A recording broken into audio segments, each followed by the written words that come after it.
찬송가 109장 함께 하겠습니다.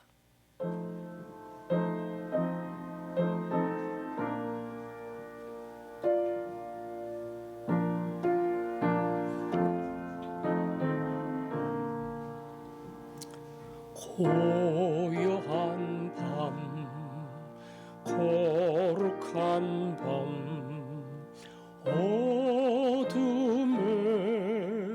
묻힌 밤, 주의 부모 앉아서 감사 기도 드릴 때 아기 잘도 잔다, 아기 잘도 잔다. 고요한 밤, 거룩한 밤, 영광이 들린 밤, 천군 천사 나타나 기뻐 노래 불렀네. 구주 나셨도다, 구주 나셨도다. 고요한 밤, 거룩한 밤, 동방의 박사들 별을 보고 찾아와 끌어 경배 드렸네. 구주 나셨도다, 구주 나셨도다. 고요한 밤, 거룩한 밤, 주 예수 나신 밤, 그의 얼굴 광채가 세상 빛이 되었네.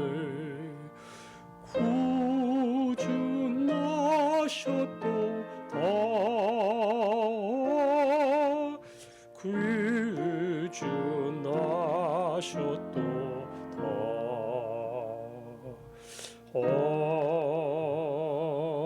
아멘.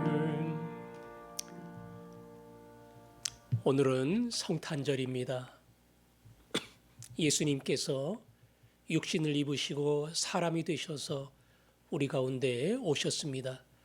희망이 없고 이기주의와 죄로 말미암아 죽을 수밖에 없는 죄인들 가운데 그분이 소망이 되시고 생명이 되셨습니다.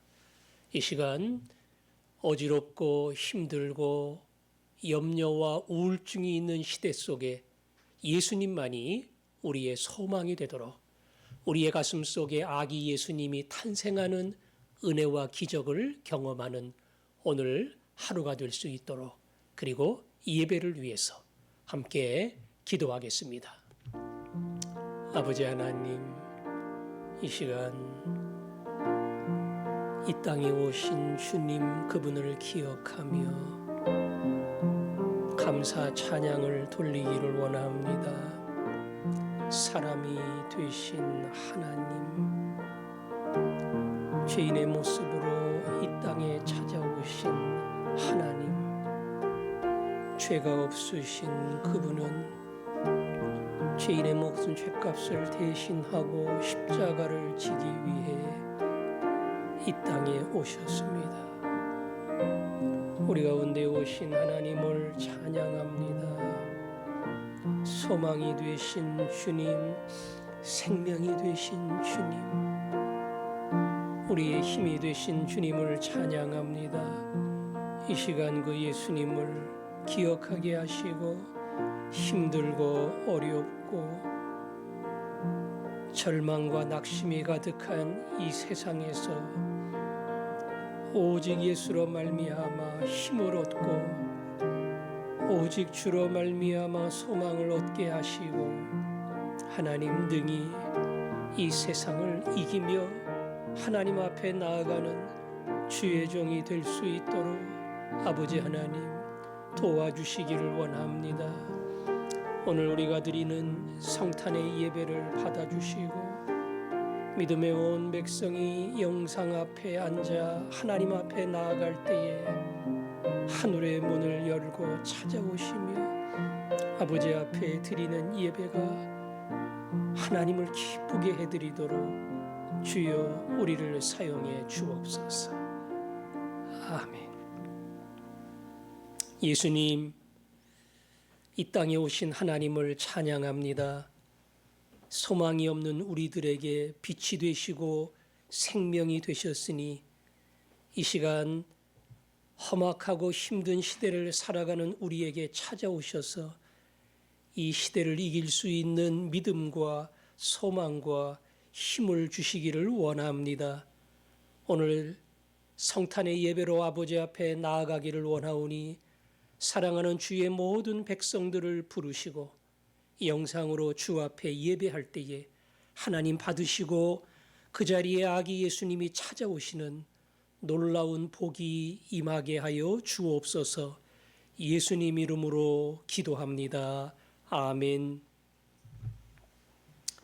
성경 말씀 빌립보서 4장 8절 9절 2절 말씀 읽겠습니다.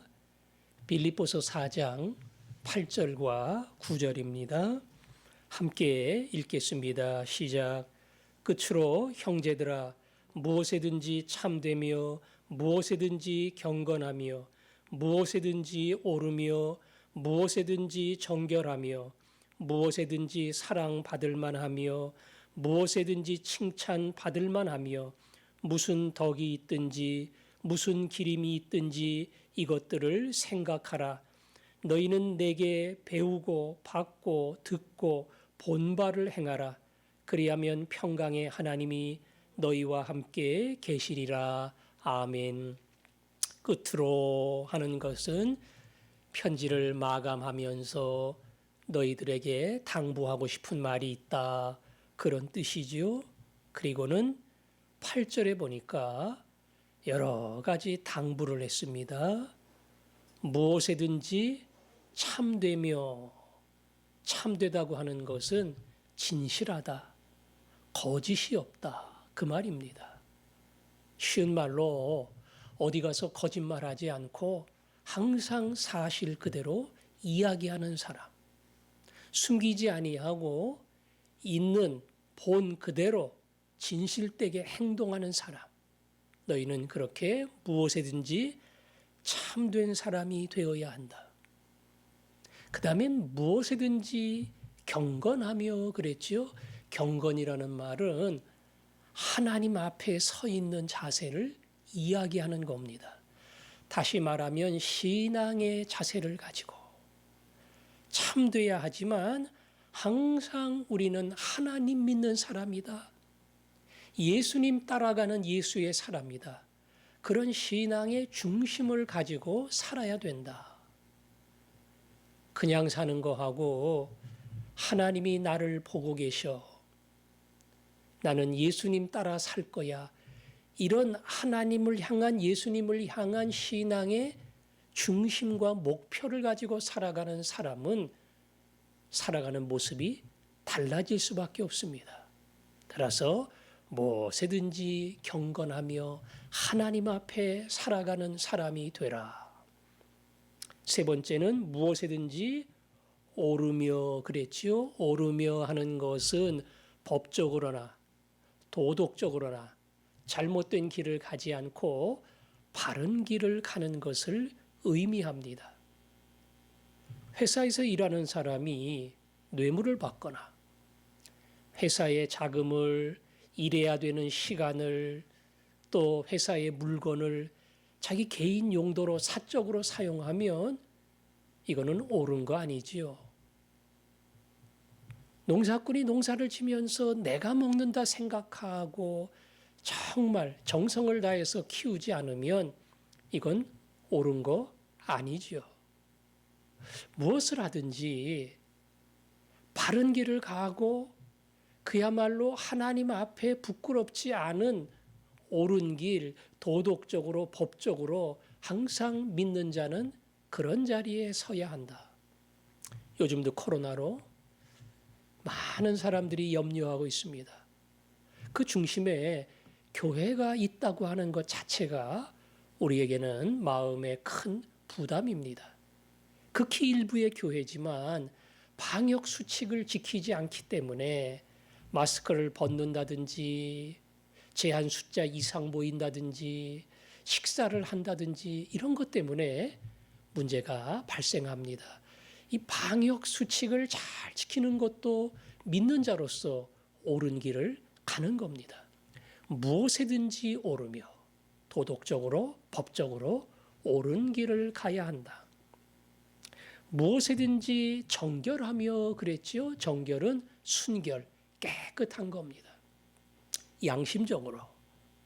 누가 뭐라고 하지 않지만 하나님을 믿는 사람으로 신앙의 양심 앞에 깨끗하게 행동하는 사람이 되라.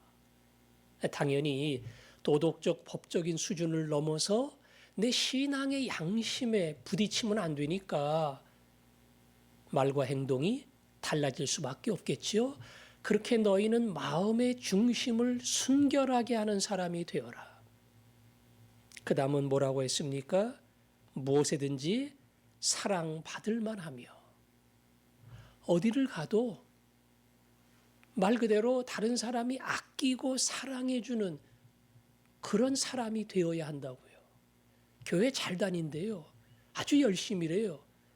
근데 천덕꾸러기처럼 세상에서는 이상한 사람, 자기밖에 모르는 사람, 맨날 교회만 생각하는 사람, 그래서 대접받지 못하는 그런 부끄러운 사람이 아니라 믿는 자, 믿지 않는 자에게 다 사랑받고 인정받는 사람이 되어야 한다.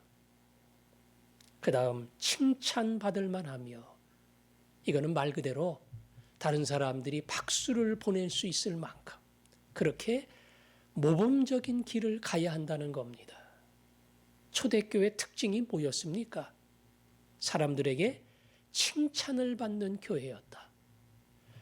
전도했지만 전도하지 않아도 그들의 삶이 칭찬을 받을 만했기 때문에 날마다 구원받는 숫자를 더하더라. 하나님이 거기에 사람을 붙여주셨습니다. 그 다음은 뭡니까?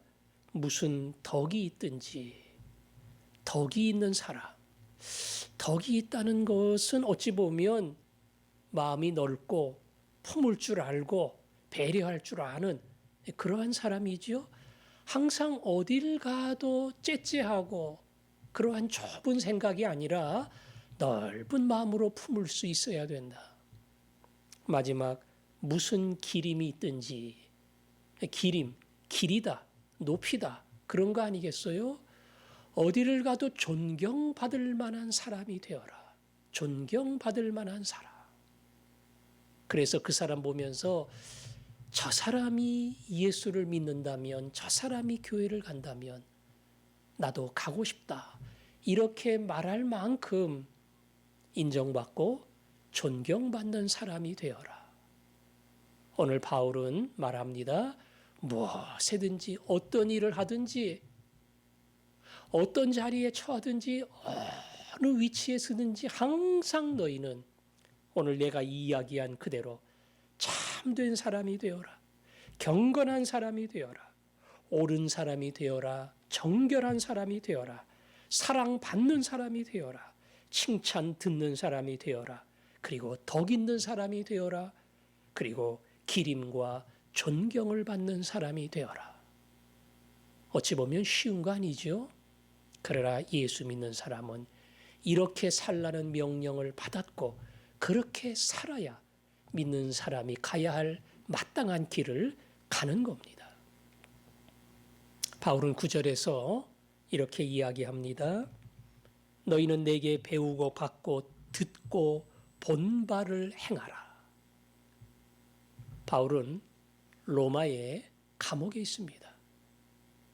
감옥에 있는 사람이 남을 가르칠 입장이 아닌데 자유로운 몸으로 밖에 있는 빌립보 교회 성도를 향해서 너희는 내게 배워라. 내게서 받으라.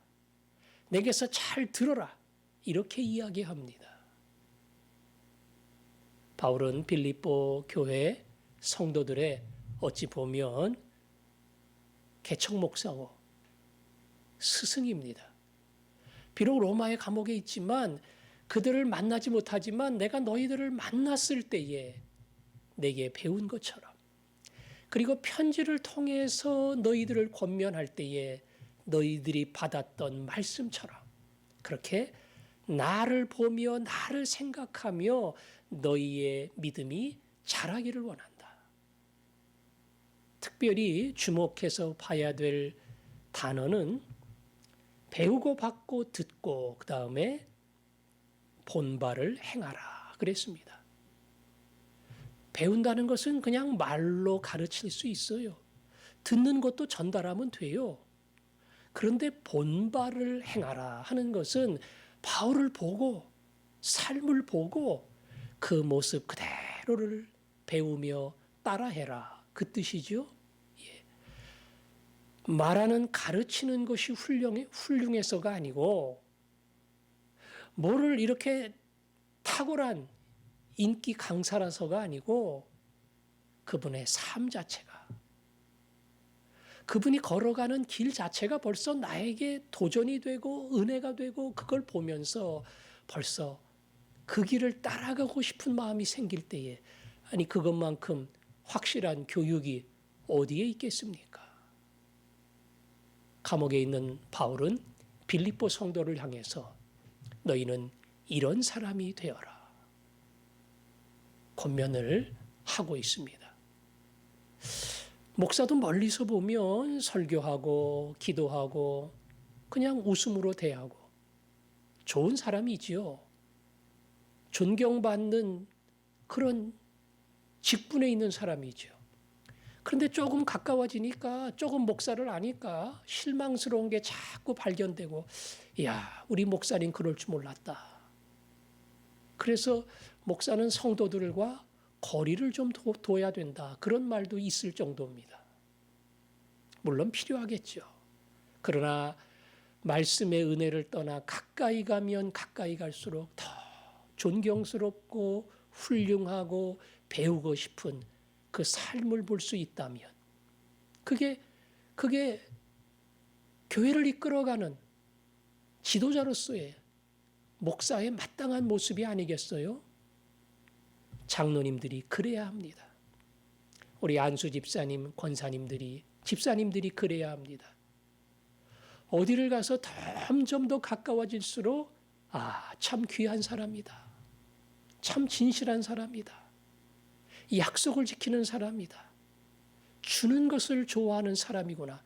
점점 더 믿음이 가고 인정하게 되고 더 나아가 좋아하게 되고 존경하게 되는 사람. 바울은 나를 보며 그것을 배우라고 이야기합니다. 우리들의 삶이 그렇게 되기를 원합니다. 우리들의 삶을 보고 또 다른 사람들이 용기를 얻고 도전을 받고 그리고 결단을 하고 새로워질 수 있는 예수를 담는 아름다운 모습으로 바꾸어 주시기를 원합니다. 오늘도 그 소원을 품고 성탄의 이날 주님이 나를 만져주시고 예수님의 모습으로 변화시켜 주옵소서. 함께 기도하겠습니다. 아버지 하나님 감사합니다. 우리를 찾아와 주신 주님, 주님의 그 모습을 배우며 주님의 모습으로 닮아가게 하여 주옵소서. 예수님 이름으로 기도합니다. 아멘.